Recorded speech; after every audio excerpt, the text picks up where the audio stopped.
السلام عليكم، كي دايرين؟ مرحبا بكم في مطبخ سعيده. كي دايرين مع الاجواء ديال العواشر؟ والله يعاونكم على التخمال وعلى التوجات. هنا كيبانوا الحادقات.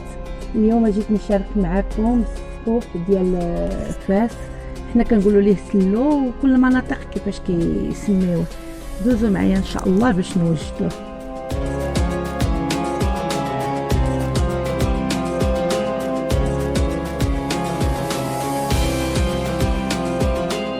بسم الله غادي نبداو. كنبدا بالطحين.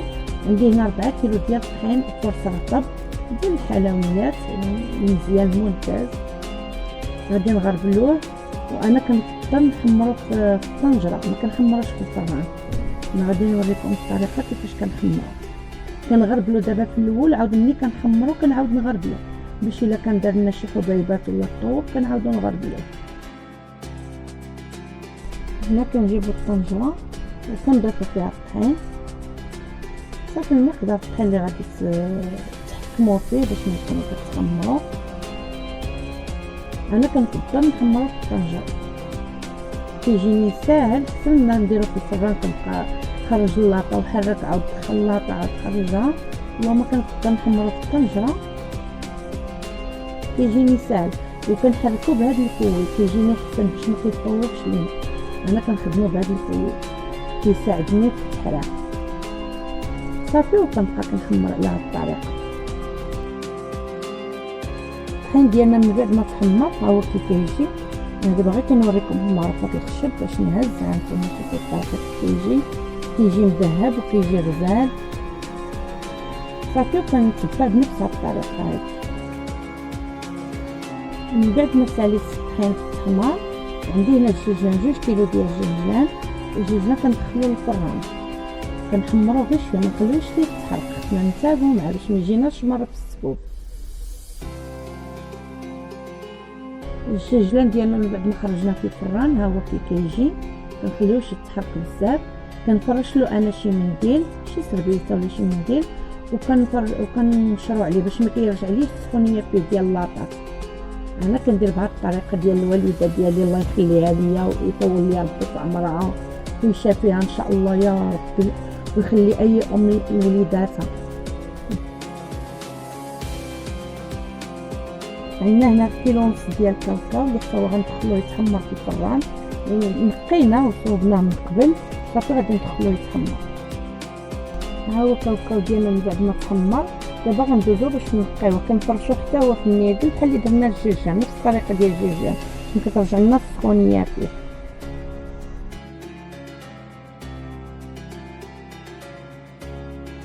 هنا الكاوكاو من بعد ما تحمر بغيت نشارك معكم التنقيه ديالو اللي كتجي ساهله، وكنتمنى تجربوها، راه ما غتتعبوش في التنقيه ديالو.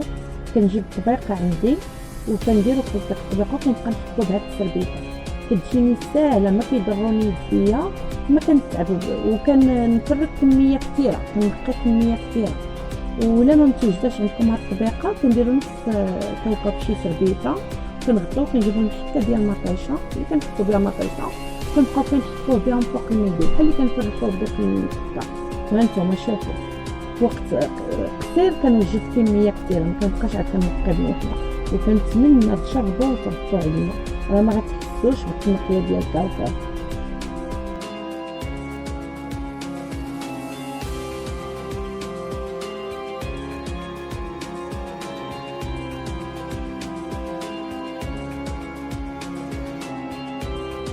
هنا عندي كيلو ديال اللوز اللي خفيته من قبل ونقيته، كنقيو مزيان يكون فيه شي حبه ضايعه صافي. غنخوي في كاسرونه والماء كنكون مطيبه من قبل، كنخوي عليه الماء طايب صافي، كنخليه غير يطلع فيه شويه د الغليه وكنجبدو باش نقيه.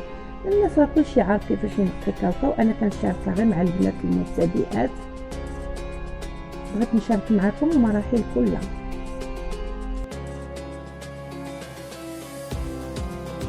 هنا اللوز من بعد ما طلقناه ونقيناه غادي ندوزو نقليوه.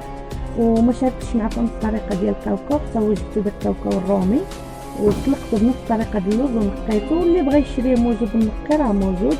هنا الزيت درتها غير غتطفى غير شويه وغندير فيها اللوز يتقلى، ما كنخليوه الزيت تغلي.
دابا غندوزو باش نطحنو القوام اللي عندنا. غنبدا بالشجلان.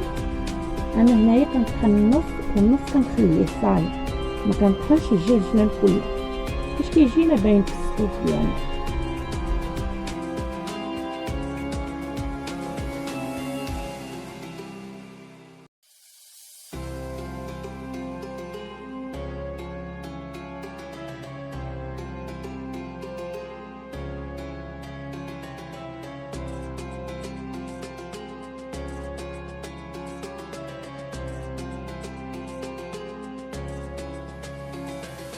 صافي من بعد ما طحنا الجزلان غندوزو باش نطحنو المهم المقادير اللي عندنا كلها.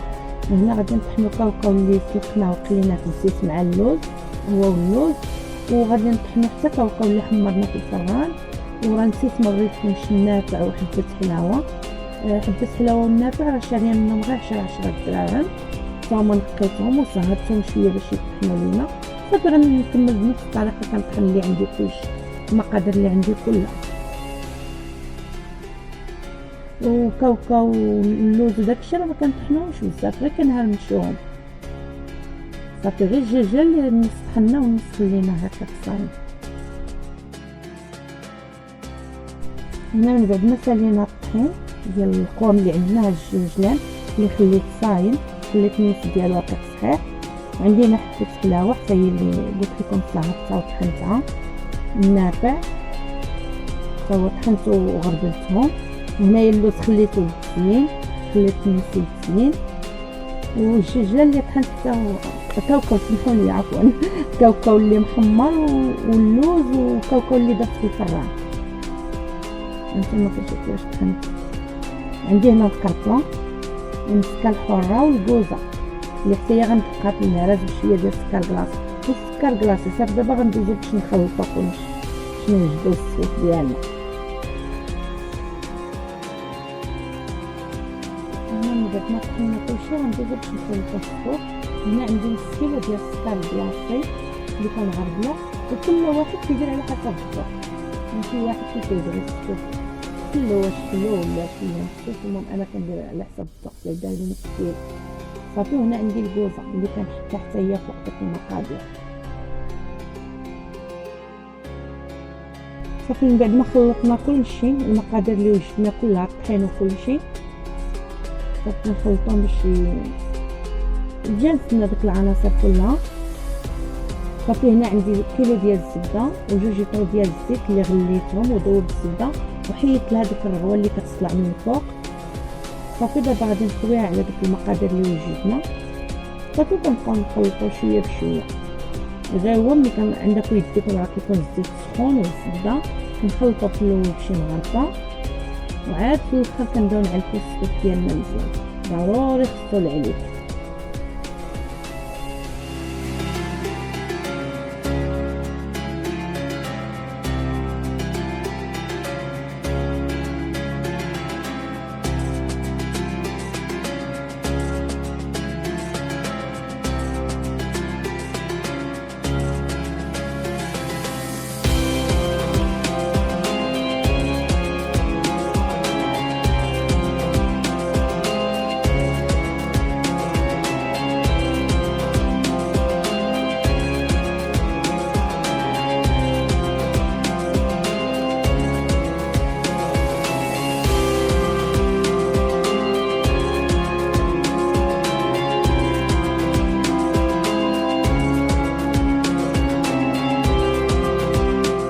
من بعد ما درنا داك الزبده والزيت كنخلطو، كنزيدو قرعه ديال المازال.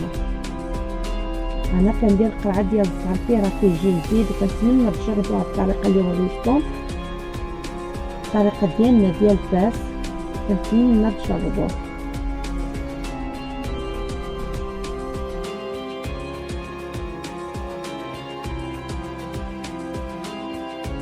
صافي سالينا التخلط ديال الصوص ديالنا. دابا غندوزو باش نقدموه. انا قدمت لكم الصوص ديالي بالطريقه، او سلو حنا كنقولوا سلو فاس بالطريقه ديالي. كنتمنى تعجبكم هاد الطريقه باش قدمته لكم، ونلقاكم في فيديو اخر ان شاء الله، ويدخل علينا رمضان بالصحه والرزق والهنا يا رب على امه سيدنا محمد اجمعين عليه الصلاه والسلام. وكنتمنى ربي يرفع علينا هذا البلاء خلاص باش نخرجوا. والله العظيم الا كنتمناو نصليو التراويح ونطلبوا ربي ونستغفروا سيدي ربي. والى اللقاء ان شاء الله. وكنتمنى الى عجبكم دعموني باللايك. نتلاقاو في فيديو اخر.